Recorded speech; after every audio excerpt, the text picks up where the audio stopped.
We're going to learn about how we can react with them. We're going to understand how monosaccharides actually exist, not just as a straight chain. This is a process that's unfolding. It doesn't start and say, here's one phase, and then stops and goes. If I assume 100 grams, I'm also going to assume 100%, right? So the compound only consists of N and O, and it's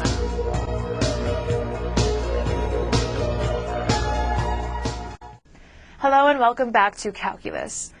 We're going to be looking at more differentiation rules, and we're going to learn in this video the derivative of a power function. But first we're going to concentrate on elementary power functions, and later on we'll see how we can take the derivative of all power functions. But first, what is a power function? Well, a power function is any function of the form f of x to some power n, right? So it's a function that's kind of some function all taken to some power n, where n is a constant. So examples of power functions are x squared, the square root of x, right? Because the square root of x is just x to the power 1/2. Or we can have the function y equals 12x plus 1 to the power 6, right? So it's a function to some power. So for now we want to concentrate on elementary power functions, which are of the form f of x equals x to some power n, where n is an element of the natural numbers. So this is a specific type of power function, right? It's where our function that we're taking to the power is just the function x. And we're taking it to the power n, where n is a natural number. Now, I hope you remember what natural numbers are. Those are those numbers that are kind of happen naturally, right? We start with 1, and we just add it to itself. We get 2. We add another value of 1. We get 3. So the natural numbers are the positive integers. So we're just going to look at those elementary power functions of the form f of x equals x to the n, and we're going to see how we can find what the derivative of that is. So let's go ahead and look at the theorem. It says, if n is a natural number, then the function f of x equals x to the n is differentiable, and d dx of x to the n is equal to n times x to the n minus 1. So in other words, what we did here is we took that n from, we had the function f of x equals x to the n. We took the n from the exponent, we brought it out front, we made it a coefficient, and then we subtracted 1 from the exponent, right? So we bring the exponent to the front, and we subtract 1 from the exponent. And that's how we find the derivative of an elementary power function of the form f of x equals x to the n when x is a natural number. So we want to remember that for f to be differentiable at x equals 0, x to the n minus 1 must be defined on some interval containing 0, right? So we have to make sure that x to the n minus 1 is defined. So let's go ahead and prove the power rule when n is a positive integer greater than 1. We have f of x equal to x to the n. And we want to know what the derivative is when n is greater than 1, and n is also an element of the integers, right, and is a natural number. Well, we know that the derivative d dx of x to the n is just equal to our limit, right? So we're defining this as the limit as h goes to 0 of f of x plus h minus f of x divided by h. And now, because we know what f of x plus h is and what f of x is, it's just x to the n, right? So we take x plus h to the n minus x to the n divided by h. Well, what is x plus h to the power n, right? That's the important thing here. Well, if you remember, we can just use Pascal's triangle, and it actually will give us, if n is 1, our coefficients are just going to be 1, 1. If n is 2, our coefficients will be 1, 2, and 1.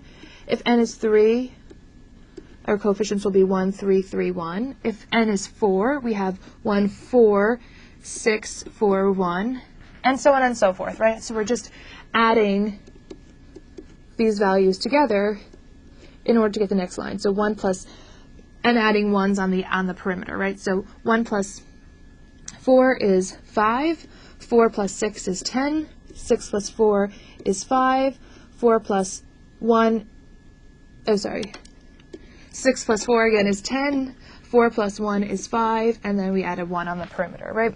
So we can continue on like this, all the way down to n values. Well, how can we define what the nth value is? Well, what the nth row will be and what the coefficients are? Well, we have a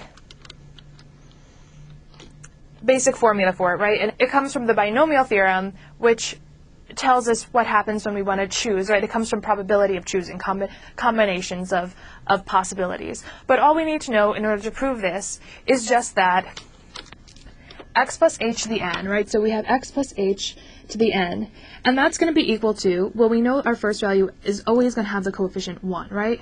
So no matter what, that first coefficient is going to be 1, and it's going to be x to the power n. And our second term is always of the form, if you notice our, whatever line we're in, right, this is line 5, this is line 4, this is line 3, you'll notice that the second coefficient is always going to be n. So our next term is going to be n times x to the n minus 1 power times h to the first power. And our next term is going to be, this term here, will always be of the form n times n minus 1 divided by 2. And then our terms are going to be x to the n minus 2, right? So we're going to subtract one exponent from the x each time, and we're going to add one to h. So then h is going to be squared. So now let's erase this. So we make room.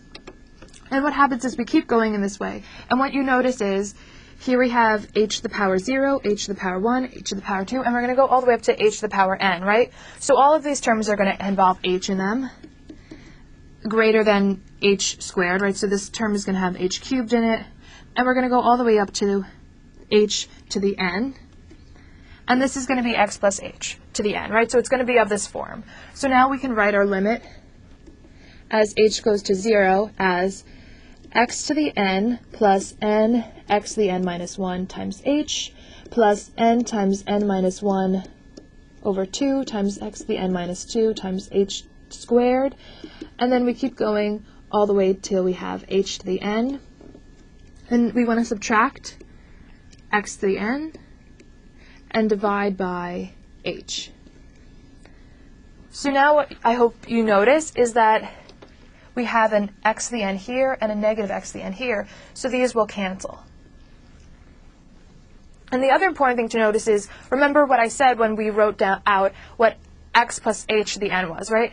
Every term except those first two terms has more than one h in it, right? The first term had no h in it, the second term had one h in it, and then we have h squared, h cubed, h to the fourth, h to the fifth, so on and so forth until we got h to the n. So what's going to happen is we can take out a factor of h from each of these terms and cancel it with that h in the denominator, because that's how we like to compute these limits, which represent derivatives. And that leaves us with n times x to the n minus 1. We're getting rid of this h. And then we want to get rid of one of these h's, so this is going to be plus n times n minus 1 squared times x to the n minus 2